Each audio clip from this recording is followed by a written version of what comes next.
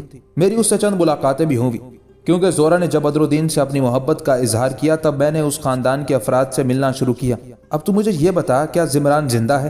اس پر وہ شخص خوشی کا اظہار کرتے ہوئے کہنے لگا، بالکل زمران زندہ ہے اور اس کی صحت بھی اچھی ہے، بلکہ میں سمجھتا ہوں وہ دوڑتی بھاگتی ہے۔ اس پر ساروک نے خوشی کا اظہار کیا، کہنے لگی، اگر یہ بات ہے تو زمران میری بیٹی زورا کا بہت خیال رکھتی ہوگی، اس لیے کہ میں نے ان کے ساتھ ملاقاتوں کے دوران یہ محسوس کیا تھا، جہاں بدر الدین میری بیٹی سے محبت کرتا تھا وہاں اس کی ماں زمران، باپ جمال الدین اور دادا جلال الدین بھی زورا کو اپنی بیٹی ہی کی طرح چاہتے اور پسند کرتے تھے۔ اب تم جاؤ، جا کر آرام کرو، جس دن میں نے جانا ہوا میں تمہیں بلا لوں گی اور میں چند دن اپنی بیٹی کے پاس رہ کر آؤں گی۔ ساروک کی اس گفتگو سے تھوروس اور اس کی بیوی میکل نے خوشی کا اظہار کیا تھا۔ پھر وہ شخص وہاں سے اٹھ کر چلا گیا تھا۔ انطاکیہ شام کا پہلا اہم شہر تھا جو صلیبی طوفان کی زد میں آیا۔ صلیبیوں کی نظر میں یہ ساحلی شہر بڑا مقدس تھا، کیونکہ دین مسیح نے اس کی گود میں پرورش پائی تھی اور اس میں عیسائی بزرگوں کی بہت سی یادگاریں تھیں۔ صلیبی حملے کے وقت شہر پر ایک سلجوکی امیر یاگی سیان کی حکومت تھی، جسے سلجوکیوں کے نامور سلطان ملک شاہ سلجوکی نے کئی سال پہلے یہاں کا امیر مقرر کیا تھا۔ طوائف الملوکی کے اس دور میں انطاکیہ کی حفاظت کی ذمہ داری تنہا اس کے کندھوں پر آ پڑی تھی۔ اس کی عسکری قوت صرف 17,000 نوجوانوں پر مشتمل تھی، جس میں 10,000 پیادہ، 2,000 سوار اور 5,000 عام ملازمین تھے۔ اس کے برعکس انطاکیہ پر دھاوا بولنے والے صلیبیوں کی تعداد کچھ سالاروں کے الگ ہو جانے کے باوجود 3 لاکھ سے زیادہ تھی۔ یاگی سیان نے صورتحال کی نزاکت کو بھانپ لیا اور قلعے کے ایسے سخت حفاظتی اقدامات کیے کہ اسے قریب ناقابل تسخیر بنا دیا تھا۔ 20 اکتوبر سن 1097 کو صلیبی لشکر نے انطاکیہ کا محاصرہ شروع کیا، جو 9 ماہ تک بڑی شدت سے جاری رہا۔ اس دوران میں مسلمان وقتاً فوقتاً قلعے سے باہر نکل کر صلیبیوں پر حملے کرتے، لیکن صلیبیوں کے ٹڈی دل کے ہاتھوں نقصان اٹھا کر واپس جانے پر مجبور ہو جاتے۔ حلب، دمشق اور ہومس کے مسلمان حاکموں نے بے دلی سے محصورین کی امداد کے لیے کچھ سپاہ بھیجی، لیکن وہ صلیبیوں کا حصار توڑنے میں کامیاب نہ ہو سکی اور معمولی جھڑپوں کے بعد واپس چلی گئیں۔ غور صلیبی محاصرین تعداد اور قوت کے لحاظ سے محصور مسلمانوں سے 20 گنا تھے اور پھر ان کو اطالوی بیڑا، رسد اور کمک بھی پہنچا رہا تھا، لیکن اس تفوق کے باوجود ایک نام نہاد مسلمان کی غداری ان کے آڑے نہ آتی تو شاید وہ انطاکیہ کو فتح نہ کر پاتے اور انطاکیہ کی دیواروں سے سر توڑ کر واپس جانے پر مجبور ہو جاتے۔ یہ غدار ایک ارمنی نو مسلم بہروز تھا۔ والی انطاکیہ کو اس شخص پر بے حد اعتماد تھا۔ اس نے بہروز کو 3 خاص برجوں کی حفاظت پر مامور کر رکھا تھا، لیکن اس مارے آستین نے صلیبیوں سے ساز باز کر لی اور ایک مقررہ رات کو غدار بہروز نے فصیل کے نیچے رسے لٹکا دیے۔ صلیبی ان کے ذریعے فصیل پر چڑھ گئے، محافظوں کو قتل کر کے شہر کے دروازے کھول دیے۔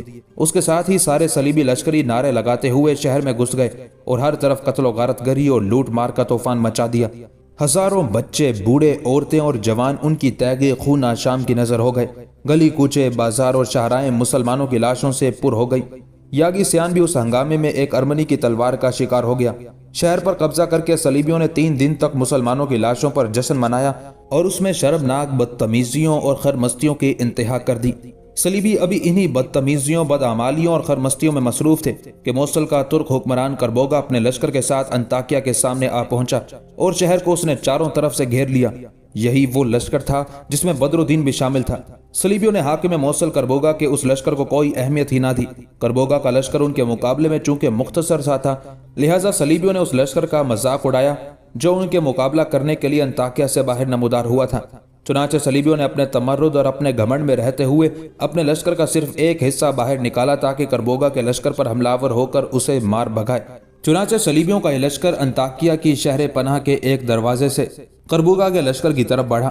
اس کے بعد وہ کربوگا کے لشکر پر امن کی شیریں یادوں میں بدی کی تاریکی پھیلاتے، شیطان کے پھندوں، صدیوں کے سکوت تاروں میں آگ کے لاوے بھرتی بربادیوں اور زندگی کے ہر رمق کو اپنا نشانہ بناتی بدی کی تاریکیوں اور موت کی ہولناکیوں کی طرح حملہ آور ہو گیا تھا۔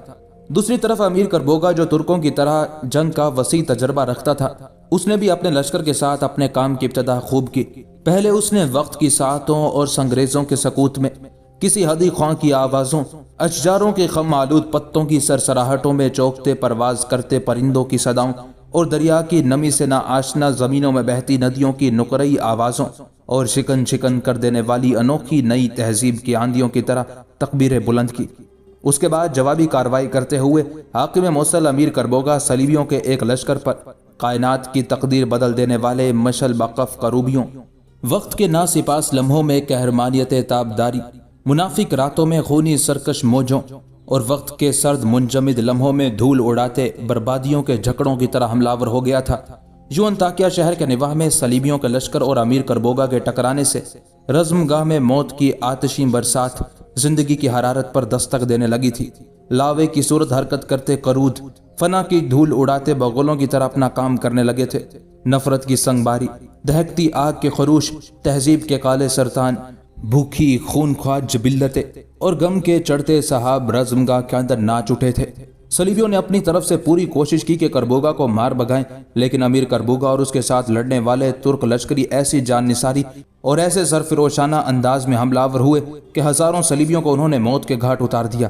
گو صلیبی لشکر کا وہ حصہ تعداد میں کربوگا کے لشکر سے بہت زیادہ تھا، پھر بھی کربوگا نے تیز حملے کرتے ہوئے بڑے خوشکن انداز میں ان کی حالت ملگجے اندھیروں کی ٹوٹتی زنجیروں، داستان گو کے منجمد ہونٹوں، درد کے فاصلوں میں ٹھٹھرے طیور، گناہوں کی دہلیزوں پر اندھی تشنگی کے پہروں، سکوت کے صحرا اور اوہام کے کالے بادلوں سے بھی زیادہ بری بنانا شروع کر دی تھی۔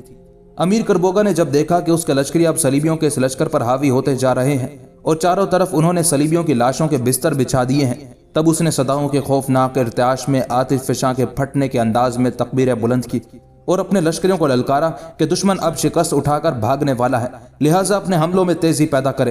امیر کربوگا کی اس للکار نے ترکوں کے خون میں آگ بھر کر رکھ دی تھی، لہٰذا وہ شعلوں کے لرزاں بگولوں کی طرح حملہ آور ہونا شروع ہو گئے تھے۔ ترکوں کا یہ حملہ ایسا تیز اور جان لیوا تھا کہ صلیبی بھاگ کھڑے ہوئے اور شہر کے اندر چلے گئے۔ اپنے پیچھے وہ ہزاروں لاشیں چھوڑ کر شہر کے اندر محصور ہونے پر مجبور ہوئے تھے۔ امیر کربوگا کے اس قتل عام اور اپنے ساتھیوں کے شہر سے باہر اس قدر مارے جانے سے صلیبیوں کے سالاروں اور ان کے لشکریوں کے اوسان خطا ہو کر رہ گئے تھے۔ امیر کربوگا کے اس طرح آنے اور صلیبیوں کے ایک لشکر کو شکست دینے اور ان کی ان گنت لاشیں انطاکیہ کے نواح میں بکھیرنے سے متعلق صلیبیوں پر جو بددلی طاری ہوئی تھی، اس سے متعلق مورخین لکھتے ہیں، اس سے پہلے صلیبیوں نے انطاکیہ شہر کا محاصرہ کیا تھا، اب خود محصور ہو گئے تھے۔ عام احتیاطیں جو صلیبیوں نے اس سے پہلے انطاکیہ شہر کے مسلمانوں کے مقابلے میں اختیار کی تھی، اب خود ان کے مقابلے میں اختیار کی جانے لگی۔ اس کا نتیجہ یہ ہوا کہ صلیبی اب شہر سے باہر نکل کر امیر کربوگا کا سامنا کرنے سے کترانے لگے، شہر کے اندر ہی محصور رہے۔ اس کا نتیجہ یہ ہوا کہ شہر کے اندر قحط شروع ہو گیا اور جو مصائب اس سے پہلے شہر کے مسلمانوں نے عیسائیوں کے محاصرہ کرنے کے دوران اٹھائے تھے، وہی مصائب اب انہیں خود بھی برداشت کرنا پڑ رہے تھے۔ مورخین مزید لکھتے ہیں کہ مصائب پہلے مصائب سے کہیں زیادہ تھے۔ ان مصائب کی وجہ سے انہیں مجبوراً اپنے گھوڑوں کو مار مار کر کھانا پڑا، اور یہی نہیں ان کا گوشت کھاتے بلکہ ان کا خون بھی پی لیتے تھے۔ جب قحط نے مزید شدت اختیار کی، تب لشکر اسلحے کے ساتھ جو چمڑا ہوا کرتا اور جانوروں کی کھالیں دم پخت کر کے کھانے کے کام میں لانے لگے۔ درختوں کی پتیاں اور سڑی ہوئی بدبودار ترکاریاں ابالی جاتی تھی اور کھانے کے لیے استعمال کی جاتی تھی۔ جتنے مصائب قحط کے ساتھ ساتھ ہوا کرتے تھے سب ہی موجود تھے۔ لوگوں میں کسی قسم کا صحیح امتیاز باقی نہ رہا تھا، ضابطہ اور تہذیب بالائے طاق تھی، بدکاری، شہوت پرستی اور بدعمالیوں کا بازار گرم تھا۔ مورخین مزید لکھتے ہیں کہ دوشیزہ لڑکیوں کا دامن عصمت و حیا اور سن رسیدہ عورتوں کی حرمت اور عزت کچھ بھی ان کے دست تعدی سے محفوظ نہ تھی۔ چنانچہ صلیبیوں کے لشکر پر ان کے سالاروں سمیت ایک قسم کی مایوسی چھا گئی تھی۔ ایسے میں بقول مورخین صلیبی لشکر کے اندر 2 پادریوں کی جال سازی اور ان کا مکر و فریب ہی صلیبیوں کے کام آیا۔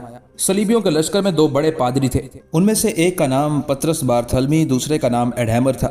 یہ دونوں ایک جگہ جمع ہوئے، دونوں چونکہ ایک دوسرے کے رازدار تھے، لہٰذا گفتگو کا آغاز بڑی سرگوشی کے انداز میں پطرس نے کیا اور اپنے ساتھی پادری ایڈہیمر کو مخاطب کر کے کہنے لگا، میرے عزیز بھائی، یہ جو موصل کے حکمران کربوگا نے شہر سے باہر ہمارے لشکر کو بدترین شکست دی ہے اور ہزاروں لشکریوں کو موت کے گھاٹ اتار دیا ہے، اس سے ہمارے لشکر پر بددلی چھا گئی ہے۔